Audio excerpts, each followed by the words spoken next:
रामकृष्ण हरी सर्वांना. आता सकाळी आज आपण अध्याय क्रमांक 6व्याच्या 11 श्लोक वाचले होते. त्याच्यासोबत माऊलींच्या प्राकृत भाषेतील ओळी देखील वाचल्या होत्या आणि त्याचा मराठीत अर्थ पण ऐकला होता. तर आता माझ्या दोन लक्ष्मी माझ्या बाजूला बसल्या आहेत. नमस्कार. तुझं नाव? माझं नाव आद्या आहे. तुझं नाव? हां. तर आम्ही आता माऊलींची सेवा करणार आहोत. रामकृष्ण हरी. वक्रतुंड महाकाय सूर्यकोटि समप्रभ निर्विघ्नं कुरु मे देव सर्वकार्येषु सर्वदा. अलंकापुरी पुण्यभूमी पवित्र तिथे नांदतो ज्ञानराजा सुपात्र तया आठविता महापुण्य राशी नमस्कार माझा सद्गुरु ज्ञानेश्वराशी. तर चला श्लोक क्रमांक 11 अध्याय 6. तैत्रिकाग्रं मनः कृत्वा यतचित्तेंद्रिय क्रिया उपाविश्यासने युज्यात् योगात्मविशुद्धये.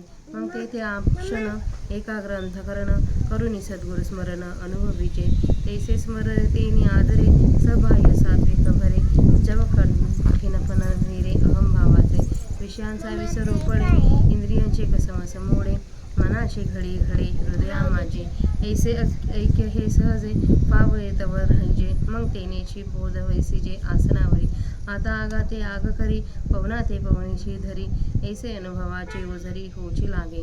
प्रवृत्ती माग होती मोहरे समाधी ऐलाडी उतरे आघवी अभ्यासो सरे बैसत खेवो मुद्रेची प्रौढी ऐशी तेची सांगे जेला आता परीसे तरी ओरू या जगनासे जडवून घाली चरणतळे देवळी आधार द्रुमाच्या पुढे सुगटिते गाडी संचरी पा सव्य तोड तळी ठेविजे तेजे शिवने मधु पिळिजे बरी बैसे तो सहजे वामचरण गुदमेढा आतुंती चारी आंघोळी निघुती तेत सार्ध प्रांती सांडून या माझी आंघोळ एक निघे तेथे टाचेचे उत्तर भागे नेहटी जीवरी अंगे पेललीनी उचलेली काने निजे तैसे पृष्ठांत उचलिजे गुल्फद्वय धरिजे तेनेची बाणी.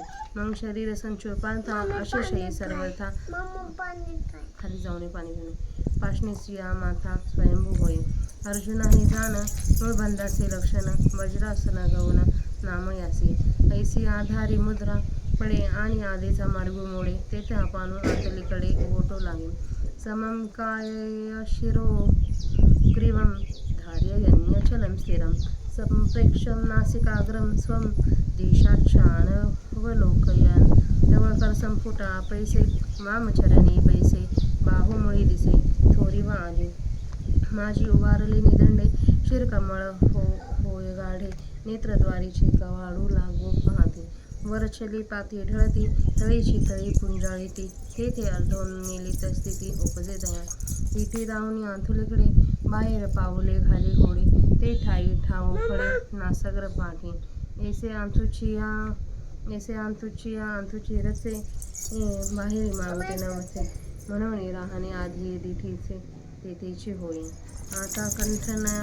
आता विषांची भेट घ्यावी का रूपाची वाट पहावी हे साड सरे आघवी आपैसा. मग कंठना आठे हनुवटी हे हडवती दाटे ते घाडी होऊन नेहते वक्षस्थळी माझे घटी कालोपे वरी बंधू जो आरोपे तो जालंधरू म्हणिपे खंडू घुमरा नाभीवरी पोहे उदर हे थोके अंतरी फाके हृदय कोशो स्वादिष्ठानावरी चेली गांठी ही नाभिस्थाना तळवटी बंधू पडे किरीटी ओढ्या यानातून प्रशांतात्मा विगत भीर ब्रह्मचारी व्रते स्थिताः मनः संयममच्चेतो योगा आसीत मत्पराः.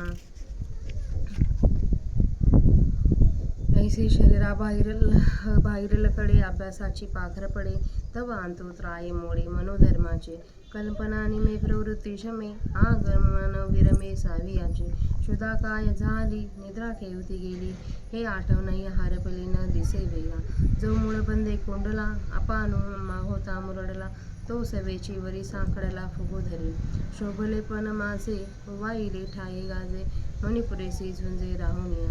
मग थांबली तेव्हा हुटळे सैन्य घेऊन घरड होई बळीपणाची हुंटळी बाहेरी घाली भीतरी वळी न धरे कोठ्या माझी संजरे कफपित्तांचे तारे उडवून नेली धातूचे समुद्र ओलांडी मेदाचे पर्वत फोडी आतली मजा काळी अस्तित्व नाडी ते सोडवी कात्रा ते बिघडवी साधका ते भेडसावी परी बिहावेना व्याधी ते दावी सवेचे हरवी आप पृथ्वी कालवी एकवट तव एकीकडे धनुर्धरा आसनाचा उभारा शक्ती करी उजगरा कुंडलिनी नागाचे पिले कुंकुमे नाहले म्हणून घेऊन आले सेजे जैसे तैशी ते कुंडलिनी मोटकी औटवळणी अधोमुख सर्पिणी निजेली असे विद्युलतेची विळी वही ज्वाळांची गळी पंधरीयेंची चोखडी गोटी वजेशी तेसे सुबद्ध आटली पुटी होती दाटली ते वज्रासनेची मोडली सावध होई तेथे नक्षत्र जैसे उलंडले का सूर्याचे आसन मोडले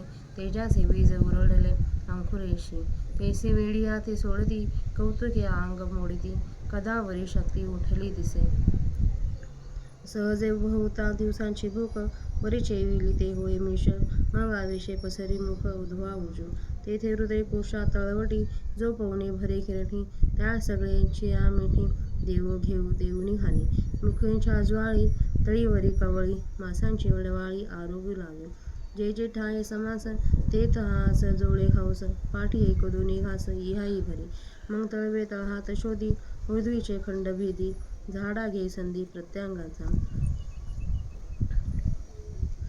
तर अशा प्रकारे आपल्या जवळपास 45 ओळ्या वाचून झाल्या आहेत त्यांचा आता आपण मराठीत अर्थ बघूया.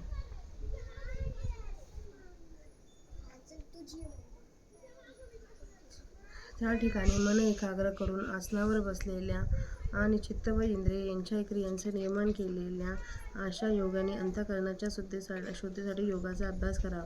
मग तेथे आपण एकाग्र अंतःकरण करून मनात सद्गुरूंचे स्मरण करावे. त्या स्मरणाच्या आदराने अहंकाराचा कठीणपणा इतका नाहीसा होतो की तो स्मरण करणारा आत बाहेर सात्विक भावांनी व्याप्त होतो. त्याला विषयांचा विसर पडतो. त्याच्या इंद्रियांची रग मोडते. अंतःकरणाच्या ठिकाणी मनाची स्थिरता होते. याप्रमाणे ऐक्य प्राप्त होईपर्यंत थांबावे व मग त्याच ऐक्य बोधाने आसनावर बसावे. आता अंगाला अंग आपण होऊन सावरून धरते. वायूला वायूच आपण होऊन आवरून धरतो. याप्रमाणे अनुभवाचा उदय होऊ लागतो. प्रवृत्ती माघारी फिरते. समाधी अलीकडील तीराला प्राप्त होते. आटोक्यात येते व बसताक्षणी सर्व अभ्यास संपतो. मुद्रेची थोरवी कशी आहे तीच आता सांगतो ऐक. तर पोटाराला चिकटून मांडी घालावी. दोन्ही तळपाय वाकडे करून ते आधार चक्राखाली गुदस्थानावर शिवणी पाशी चांगले सुस्थित राहतील असे बळकट बसवावेत. पण त्यात उजव्या पायाची टाच खाली असं घालावी व तिने शिवण दाबावी म्हणजे उजव्या पायावर स्वाभाविकच डावा पाय बसतो. येऊ दे. गुद व शिश्न यामधील बरोबर जी 4 बोटे जागा आहे त्यापैकी 1.5 बोट वर व 1.5 बोट खाली जागा सोडून मध्येची 1 बोट जागा राहते. तेथे उजव्या पायाच्या टाचेच्या वरच्या बाजूने आपले अंग वर तोलून घट्ट दाबावे. उचलला आहे की नाही हे न कळेल अशा तऱ्हेने पाठीच्या खालचा भाग उचलावा. त्याच प्रकारे दोन्ही बोट उचलून धरावे. अर्जुना, मग हा सर्व शरीराचा आकार जसा काही अलगद खालच्या पायाच्या टाचेवरचा स्वयंभू भागच आहे असा होऊन जातो. अर्जुना, हे मूळ बंधाचे लक्षण आहे असे समज. याचेच वज्रासन असे गौण नाव आहे. याप्रमाणे आधार चक्रावर मूळ बंध बरोबर लागला आणि खालचा मार्ग बंद पडला म्हणजे अपान वायू आतल्या बाजूस संकुचित होऊ लागतो. शरीराचा मधला भाग, शरीर, मस्तक व मान ही समान आणि अचल धारण करणारा, निश्चल, स्वतःच्या नाकाच्या अग्रभागाकडे दृष्टी लावलेली वा दिशेकडून न पाहणारा, तेव्हा द्रोणाकार झालेली हस्तांजोळी सहज डाव्या पावलावर बसते व त्यावेळी दोन्ही खांदे वर चढलेले दिसतात. पाठीच्या उभ्या करण्याच्या योगाने वर चढलेल्या खांद्यात मस्तक घट्ट राहते व डोळ्यांच्या पापण्या झाकाव्यास लागतात. वरच्या पापण्या ढळतात, खालच्या पापण्या खाली पसरतात. तेव्हा अर्धी उघडी अशी त्या डोळ्यांची स्थिती होते.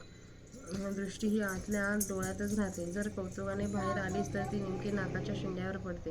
अशी आतल्या आतच दृष्टी राहते. ती पूर्ण बाहेर येत नाही. म्हणून अर्ध्या दृष्टीचे राहणे नाकाच्या शेंड्यावरच होते. आता दिशांची गाठ घेण्याची, चोहाकडे पाहण्याची अथवा रूप विषय पाहण्याची ही सर्व इच्छा आपोआप नाहीशी होते. मग गळा अंकुचित होऊन गळ्याखालच्या कळगाळीत हनुवटी अडकून बसते. ती तेथे घट्ट बसून छातीवर दाबून बसते. अर्जुना त्यामध्ये कंठमणी गायाची घाटी अदृश्य होतो. असा जो बंद पडतो त्याला जालंधर बंद म्हणतात. ओढियाना बंद बेंबीवर पुष्ट होतो. पोट कपाटीला जाते आणि हृदय कमल आत प्रफुल्लित होते. अर्जुना शिश्नावरील कंठास व बेंबीच्या खालच्या भागात जो बंद पडतो त्यास ओढियाना बंद असे म्हणतात. अंतःकरण शांत असलेला, भीतीरहित, ब्रह्मचर्य व्रत पालन करणारा, माझ्या चिट्टे ठेवणारा, मत्परायण व मनाचे संयमन केलेला असा होऊन आसनावर बसावे. याप्रमाणे शरीराच्या बाहेर अभ्यासाची छाया पडते व आतल्या बाजूस मनाच्या चंचलतेचा जोर नाहीसा होतो. कल्पना नाहीशी होते. मनाची बाह्य विषयांकडे असणारी धाव थांबते व सहज शरीर आणि मन शांत होते. भूक काय झाली, झोप कुठे गेली याची आठवण देखील राहिली नाही. जो अपान वायूमुळे बंधाने कोंडलेला असतो तो ऊर्ध्वगतीने मागाला फिरून सहजच वर अवघडल्यामुळे फुकट ओटा धरतो. खवळून तो अपान वायू माजतो व पसरल्या ठिकाणी गुरुगुरु लागतो व तेथेच राहून मणिपूर चक्राला धक्के देतो.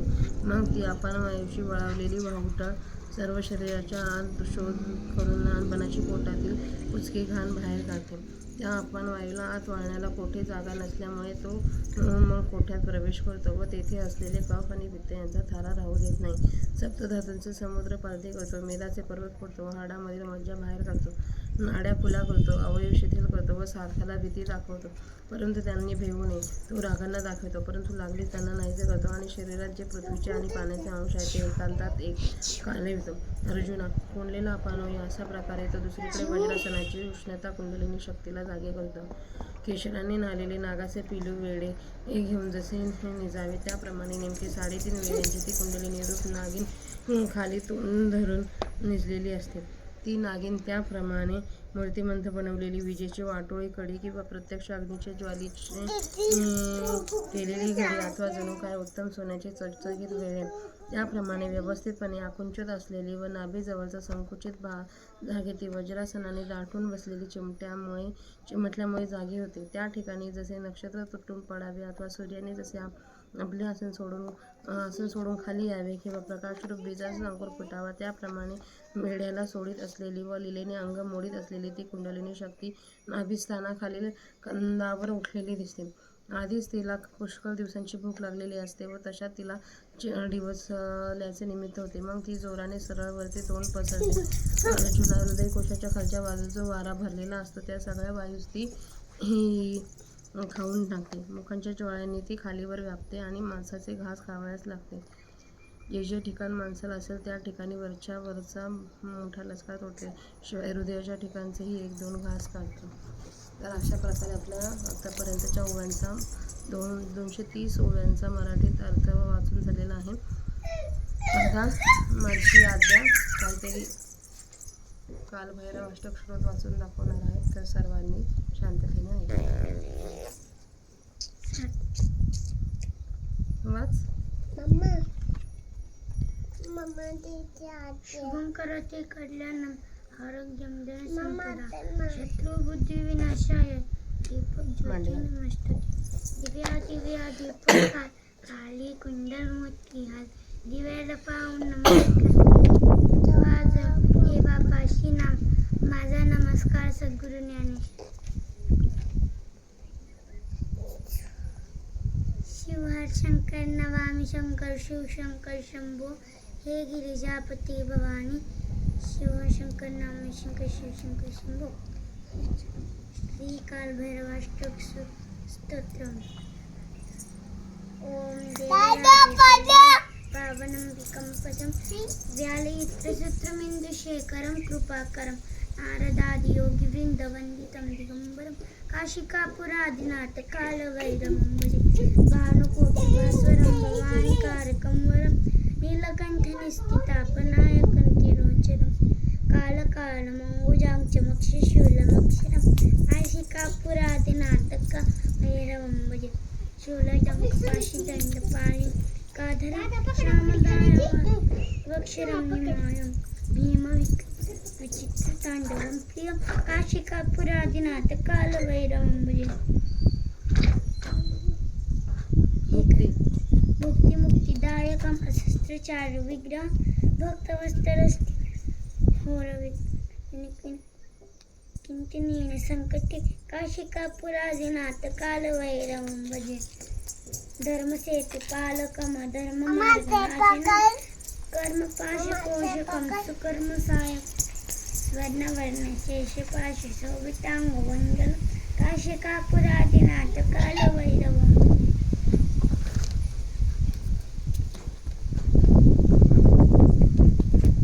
तर आता मी दुसरं पेज तुम्हाला सगळ्यांना वाचून दाखवणार आहे. रत्नपादुका प्रभावी रामपाद युग्मगम नित्यवर्गमीयश्चनैक मोचनम. हे काय मग? मृत्युदर्पणाशनम मृत्युदर्पणाशनम क्षमोक्षणम काशिकापुरादिनाथ कालभैरवं भजे अष्टसिद्धिनायकम. हे काय मग? अट्टहास भिन्न पद्मजान ज्ञानकोश कोश संकटी संगती दृष्टिपापनष्टपापजा अष्टसिद्धिदायकं कमानि सहस्रं काशिकापुरादिनाथ कालभैरवं भजे भक्तवत्सलं भूतसंगनायकं विशालपर्दिदायकं काशिकावासलोकपुण्यपापशोधकं विभुं नीतिमार्गकोविदं पुरातनं जगत्पति काशिकापुरादिनाथ कालभैरवं भजे कालभैरवाष्टदण्डपठन्ति ये मनोहर ज्ञानमुक्तिसाधनं विचित्रपुण्यवर्धनं शोकमोहदैन्यरोगकोपतापनाशनं ते प्रयन्ति कालभैरवं सन्निधं ध्रुवम्. इति श्रीमद् शंकराचार्य विरचित कालभैरवाष्टकं स्तोत्र संपूर्णम्. थँक्यू. थँक्यू.